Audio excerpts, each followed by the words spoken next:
স্বাগত Asian news আপডেটে। আপনাদের সাথে আছি আমি তাসনিমা রোকাইয়া।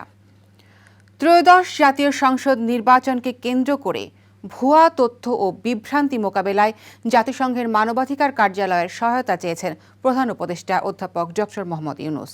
মঙ্গলবার এ বিষয়ে জাতিসংঘের মানবাধিকার বিষয়ক হাইকমিশনার ভলকার তুর্কের সঙ্গে টেলিফোনে কথা বলেন তিনি।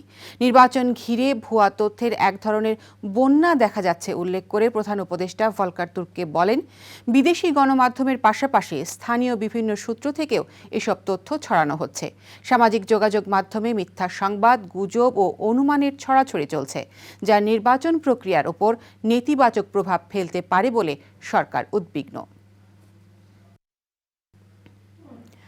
7 কলেজের সমন্বয়ে প্রস্তাবিত ঢাকা সেন্ট্রাল ইউনিভার্সিটি বাস্তবায়নের দাবিতে রাজধানীর গুরুত্বপূর্ণ 3টি স্থানে অবরোধ কর্মসূচি পালন করবে শিক্ষার্থীরা।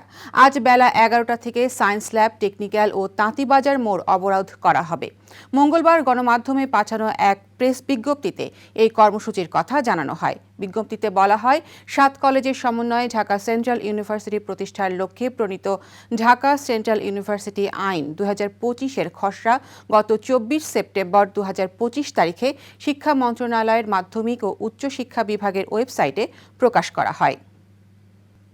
বিশ্বকাপ ভ্রমণের অংশ হিসেবে একদিনের জন্য বাংলাদেশে এসেছে বিশ্বকাপ ফুটবলের ট্রফি। আজ সকাল 10টার দিকে হযরত শাহজালাল আন্তর্জাতিক বিমানবন্দরে এসে পৌঁছেছে বিশ্বকাপের সোনালী ট্রফি। এ নিয়ে চতুর্থবারের মতো বাংলাদেশে পা রাখল বিশ্বকাপের ট্রফিটি। এই সফরে ফিফার প্রতিনিধি হয়ে এসেছেন ব্রাজিলের 2002 বিশ্বকাপ জয়ী দলের মিডফিল্ডার গিলবার্তো সিলভা। আয়োজকদের লিস্ট করা নির্দিষ্ট কিছু মানুষ সুযোগ পাবেন সোনায় মোড়ানো ট্রফির সঙ্গে ছবি তোলার। তবে সে অনুষ্ঠানে বাফুফে আমন্ত্রণ পেলেও বাদ পড়েছেন ফুটবলদের নাম। ট্রফি দেখার সুযোগ না পেয়ে আক্ষেপে পড়ছেন দেশের খেলোয়াড়রা। দুপুর থেকে শুরু হওয়া আনুষ্ঠানিকতা শেষ হবে সন্ধ্যায়। প্রতিটি বিশ্বকাপের আগে নিয়ম করে ভ্রমণে বের হয় ভক্তদের কাছে গেছে বিশ্বকাপ ট্রফি।